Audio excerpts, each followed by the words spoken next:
ঢাকার ব্যস্ত রাস্তায় পান্থপথ, চারপাশে আলো, ভিড় আর কোলাহল। কিন্তু এই ব্যস্ততার মাঝেই দাঁড়িয়ে আছে একটি পুরনো বাড়ি, যেটিকে আজও মানুষ ভুতুড়ে বাড়ি বলে চিনে। আপনি কি কখনো সেখানে সাহস করে ঢুকবেন?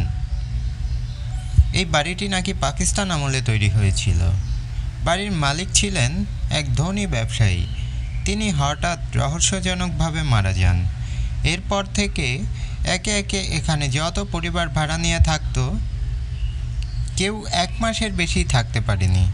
কারণ তাদের সবার জীবনেই ঘটে গিয়েছে অদ্ভুত আর ভয়ঙ্কর কিছু ঘটনা। স্থানীয়দের দাবি, বাড়ির ভেতর নাকি অদ্ভুত শব্দ শোনা যায়। হঠাৎ করেই দরজা বন্ধ হয়ে যায়। মাঝরাতে শোনা যায় কারো কান্না। একজন নিরাপত্তা কর্মী এক রাত দায়িত্বে ছিলেন। তিনি বলেছিলেন ভেতরে নাকি তিনি দেখেছিলেন সাদা শাড়ি পরা এক মহিলাকে। তিনি নিচতলা থেকে ওপরে যাচ্ছিলেন, কিন্তু কাছে যেতেই হঠাৎ অদৃশ্য হয়ে যান। সবচেয়ে ভয়ঙ্কর ঘটনাটি ঘটে এক ভাড়াটিয়া পরিবারের সাথে।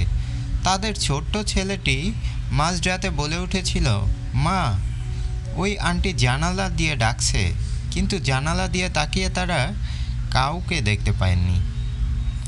কেউ বলে এগুলো কেবলই মানুষের মনের ভয়ে।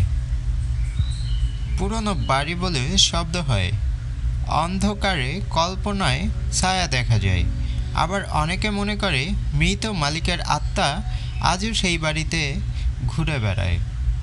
তাই তো এগুলো মানুষের একসাথে একই ধরনের অভিজ্ঞতার মুখোমুখি হয়েছে। আজও পান্থপথের সেই ভুতুড়ে বাড়ি প্রায় ফাঁকাই পড়ে আছে। দিনের বেলায় কেউ পাশ কাটিয়ে গেলেও রাত নামলে সেখানে এক অদ্ভুত শীতলতা ছড়িয়ে পড়ে। প্রশ্ন হলো, এটা কি শুধু মানুষের কল্পনা, নাকি সত্যিই কিছু আছে সেই পুরনো দেয়ালের ভেতরে? আপনি কি সাহস করবেন এক রাত কাটাতে ঢাকার পান্থপথের এই ভুতুড়ে বাড়িতে? তো বন্ধুরা, কেমন লাগলো আজকের এই ভিডিওটি? যদি ভালো লাগে অবশ্যই লাইক কমেন্ট করবেন, এবং আপনি যদি আমার চ্যানেলে নতুন হয়ে থাকেন, ভালো লাগলে চ্যানেলটি সাবস্ক্রাইব করুন এবং পরবর্তী আপডেট পাওয়ার জন্য পাশে থাকা বেল বাটনে একটা ক্লিক করুন। আপনাদের সাথে দেখা হবে নেক্সট কোনো ভিডিওতে। ততক্ষণ পর্যন্ত সবাই ভালো থাকুন, সুস্থ থাকুন। আল্লাহ হাফেজ।